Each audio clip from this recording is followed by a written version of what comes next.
Welcome to Wesley Impact. I'm going to be talking about Jesus and his concern for the wider community.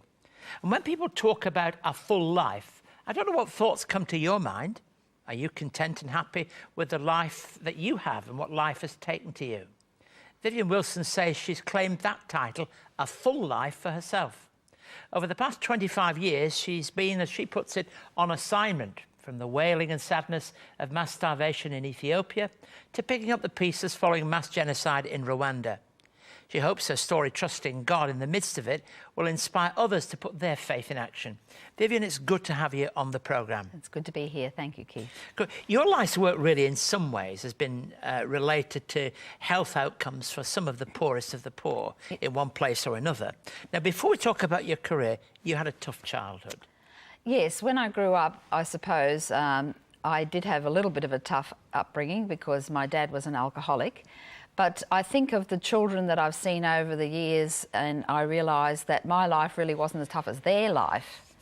But the good thing is my parents really instilled in me an education was important, and so I really thank them for that.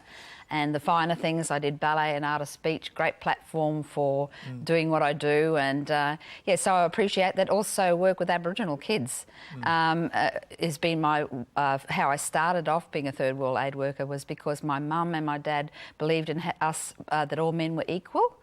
And that was really good. So we had children come down from Cherbourg for Christmas holidays with us. And so we learnt to mix and play with the children. So I think that was great. a great way of doing that. Even in your early adulthood, you struggled to find your own way, really. You moved out of home at 17. So why did you choose nursing?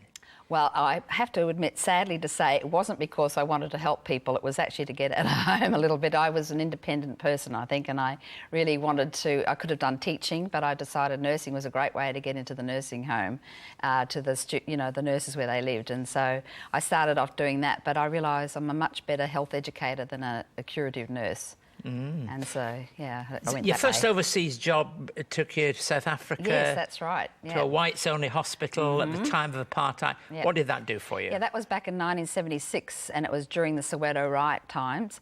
And I was horrified, actually, because I was in a hospital where there was a black African servant girl who was very ill, and she was shivering. And I started to put her onto the bed in the white hospital because I worked in accident and emergency. And they said, "Get her off that bed." And I had to stick her in a wheelchair, and she was shivering away and wait for the black hospital to, ambulance to take her to the black hospital. And I just thought that was horrible.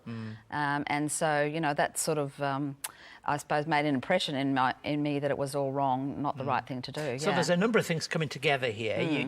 You have a year in Ethiopia, and we've all seen that in many ways. That also helped you in many other ways. Now, we're going to come back to hear a bit about that, your time in Kenya, Mozambique. I just want to pause there for just a moment while we turn to today's performer.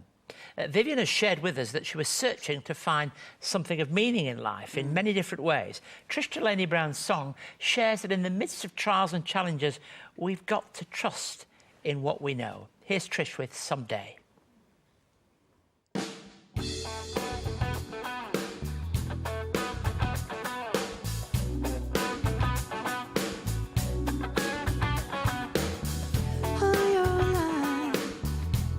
You've been searching for that perfect time. No one told you you were reaching for the moon.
what you keep. Don't hold them captive. Let passion burn within your soul. The dream is divided. To keep it, you must let it go.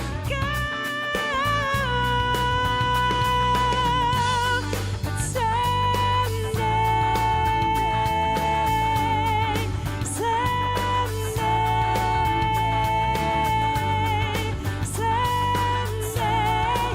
you know it's gonna be alright. Someday soon, you just gotta hold tight till someday soon. Another moment and all the pain will cease.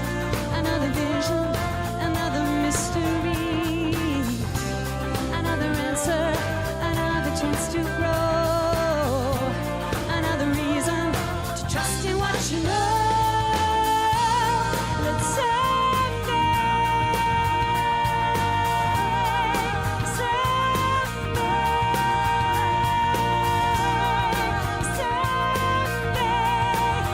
know it's gonna be alright someday soon. You just gotta hold tight till someday soon.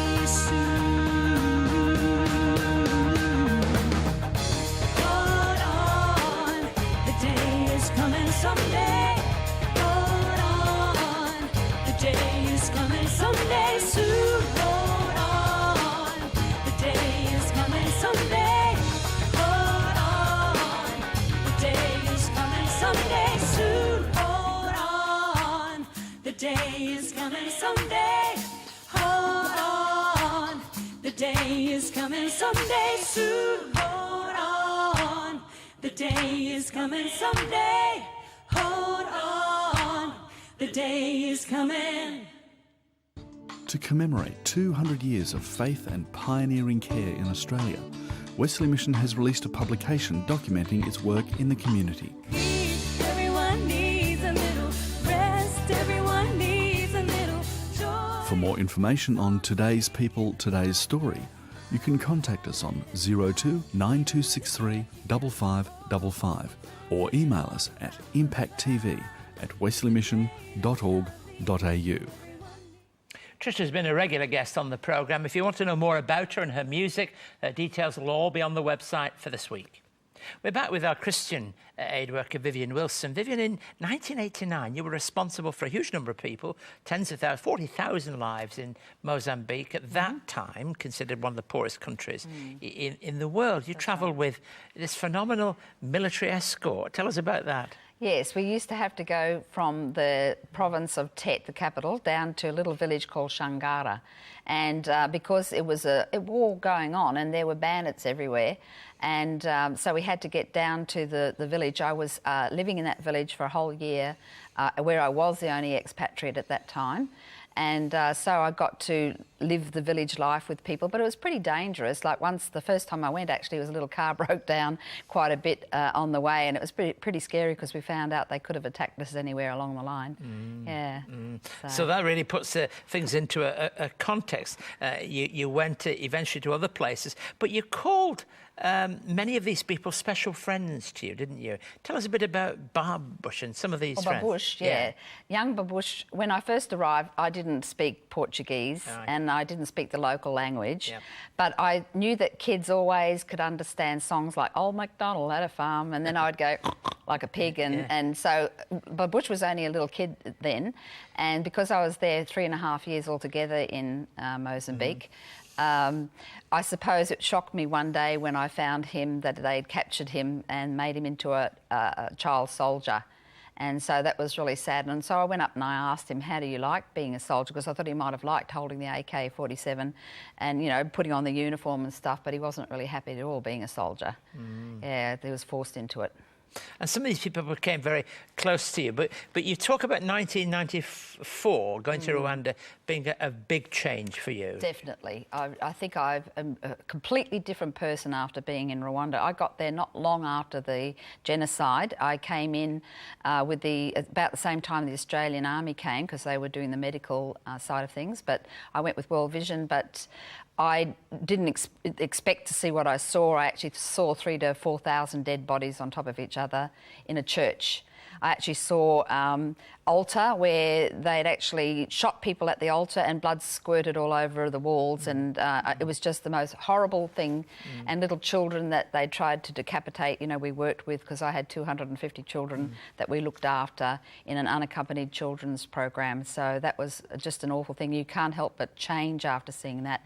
And I suppose forgiveness became such a big thing in my life that you can't, you know, carry those grudges. You've got to learn to forgive and move on. So did the change become a determined change in you? Yes, I think I've become such a strong advocate for it after that. You know, you've got to let go of your grudges and try and work through it. And there was wonderful trauma counselling that I learned about while I was there too. And many of these people had so many different aspects to that trauma, didn't they? Oh, yes, it's incredibly complex, you know, what they made people do. You know, you can't blame sometimes them. If your neighbour, they said, if you don't kill your neighbour, we'll kill your children, you know. So there was such a fear element that reigned in Rwanda during that, particularly that 1 month in April, So it was awful. So what do you want people to remember? You've written this book, you're involved. What do you want to remember when they've read this book? Well, I'm just an ordinary person, and, you know, basically, if you've got a calling in your life, whether it's to go overseas like I did, or live in Australia, or be a mother, or whatever it is, just go for it.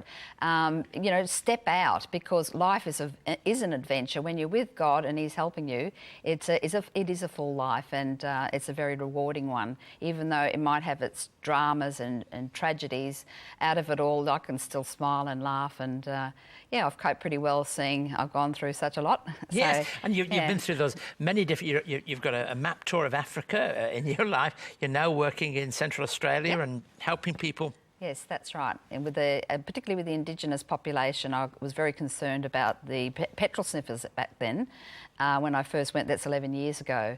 And so I'm working with Teen Challenge to help try and work through these issues with these young people. So from a health worker to a youth worker, I'm very determined. I don't mind changing, because I felt it was really important to touch their lives. So from the day you moved out to think at least you've got some accommodation of your own, life's been one roller coaster of excitement, but also service. And we're just grateful that you've come and joined us and shared something of that story. And I hope people will get on, find out about that book and read it for themselves. Thank you. Thanks, Vivian. Vivian, thanks for joining us. We'll be back in just a moment.